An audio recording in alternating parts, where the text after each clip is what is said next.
Hello mga kananay, samahan niyo po ako para sa araw na ito para sa pang-araw-araw na senaryo ng isang pagiging nanay dito sa aming bahay. Yung mga ganitong gawain ay kasama na sa ating pang-araw-araw na buhay bilang isang nanay at para sa atin ay chicken lang to. Araw-araw mo ba namang gawin, di ba? Mekos-mekos lang yan at tapos na, di ba? Makwento ko lang mga kananay, ako ay laki sa lola at syempre paglaki sa lola, alam nyo na. Nung mga panahon ng mga lolo at lola natin, napaka-instricta nila, di ba?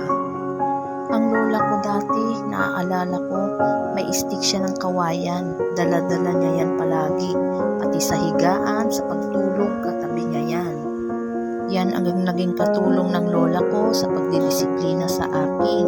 Paano naging katulong? Abay syempre, pag may kasalanan, padadapain ka at papaluin sa puwet ng 3 beses.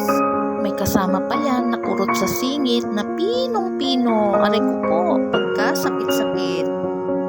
Napakaraming bawal. Bawal makipaglaro sa mga lalaki, bawal maiksi ang short, pag kumakain dapat sa pinggan lang nakatingil, bawal pagdaldalan, at pag alis 6 ng hapon nasa bahay ka na.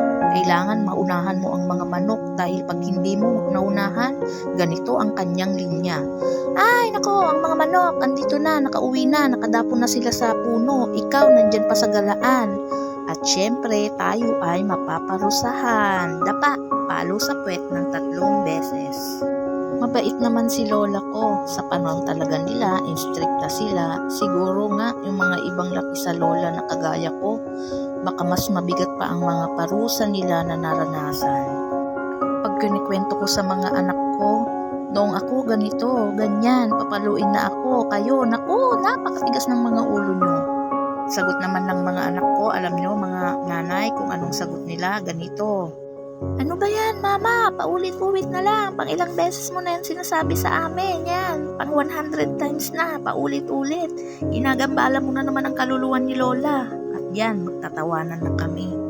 Nagpapasalamat ako mga kananay at lumaki ako sa lola na sa tingin ko naman ay naging masunurin at mabait akong apo sa kanila. Kaway-kaway sa mga may lola at lolo pa dyan. Mapalad kayo at nandyan pa sila. Kaya habang katabi nyo pa sila, iparamdam nyo na mahal nyo sila.